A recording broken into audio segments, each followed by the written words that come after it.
अशोक पांडे जी का रुख कर लेते हैं। अशोक जी, राहुल गांधी की भारत जोड़ो यात्रा चल रही है। अभी थोड़ी देर पहले आपकी तरफ से प्रेस कॉन्फ्रेंस भी की गई। हमने सुना भी डिप्टी सीएम को, उन्होंने भी कहा कि सीमा को छू करके राहुल गांधी गुजर रहे हैं, यूपी के भीतर नहीं आ रहे हैं। ये डर है क्योंकि घुटने टेक चुकी है भारत जोड़ो यात्रा राहुल गांधी की उत्तर प्रदेश में। ऐसा आपको क्यों लगता है सर? क्योंकि कांग्रेस तो ये कह रही है कि भारत जोड़ो यात्रा यूपी को जोड़ते हुए, देश को जोड़ते हुए कांग्रेस पार्टी मजबूत होगी, इसीलिए की जा रही है।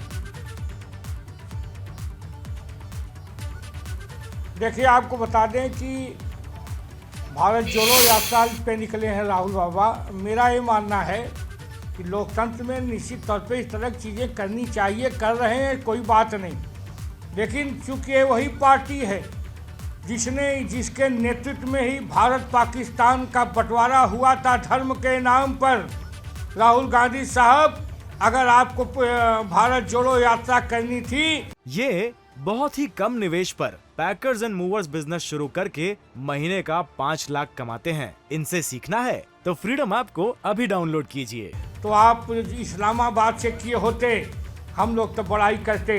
भारत निश्चित तौर पे जो जिन्ना एक प्रधानमंत्री होता है, नेहरू एक प्रधानमंत्री होते हैं, उसके लिए पूरा देश जानता है कि कांग्रेस पार्टी ही उस बंटवारे की जिम्मेदार है। इसलिए हंसी के पात्र हो गए हैं।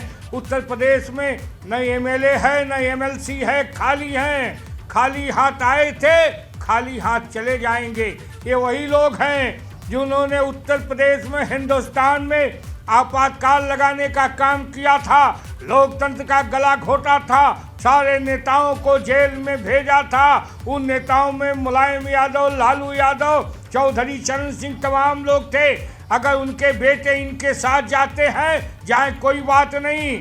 लेकिन मेरा ये मानना है कि उत्तर प्रदेश में लोग याद रखेंगे कांग्रेस पार्टी ने जो किया है, निश्चित तौर पे उसी का भुगतान जनता ने दिया है। ना आज इनके पास, लेकिन अशोक जी, इसके बाद से कांग्रेस पार्टी कह रही है भारत जोड़ो यात्रा के बाद से हवा बदलने वाली है कांग्रेस के लिए उत्तर प्रदेश में, ये कहा जा रहा है।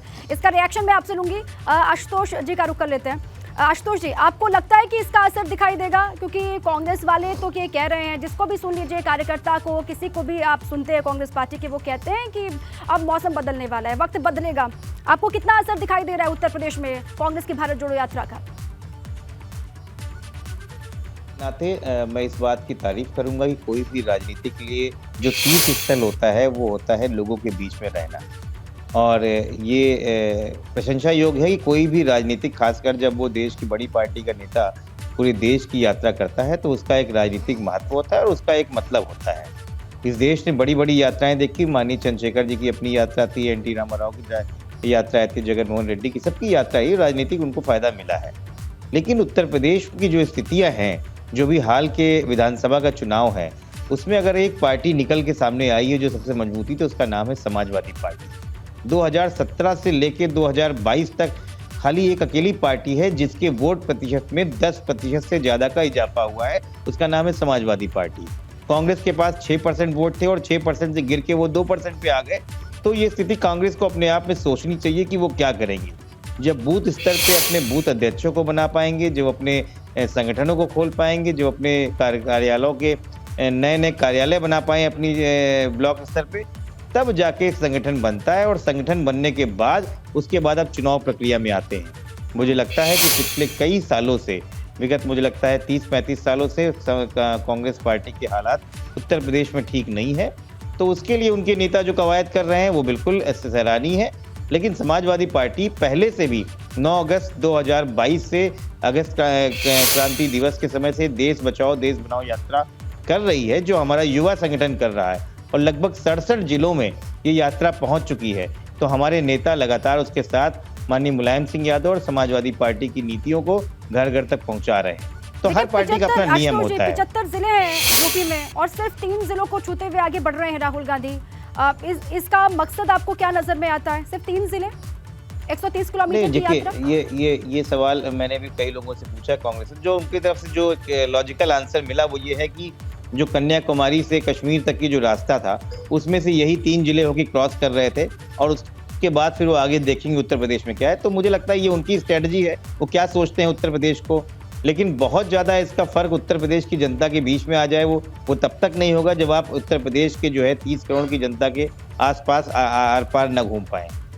और दावा तो ये भी किया जा रहा है आशुतोष जी कि 2024 की पूरी तैयारी है और राहुल गांधी अब लीड करने वाले हैं विपक्ष को, और साथ तो सबका मिला हुआ है। ये दावा कांग्रेस पार्टी कर रही है कि उनको सारे विपक्षी पार्टियों का साथ मिला हुआ है। देखिए, अभी जो स्थिति बन रही है लगभग 15-16 महीने बाद इस देश में आम चुनाव होगा। उस बीच इस देश में कम से कम 9 विधानसभाओं का चुनाव होगा, कई निकाय चुनाव होंगे। तो अभी ये कहना कि क्या होगा, लेकिन हाँ, विपक्षी एकता के लिए सबको एक मंच पे आना पड़ेगा। अगर सबकी विचारधारा एक तरीके से आती है तो उनकी पार्टी की तरफ से एक सराहनीय पहल है। और हम समाजवादी पार्टी ने पहले भी कहा है कि हम विचारधारा के तरीके से आपके साथ में।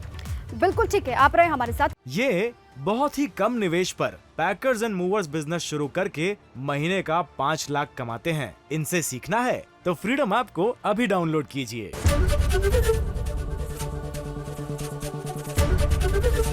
एबीपी गंगा, खबर आपकी, जुबान आपकी।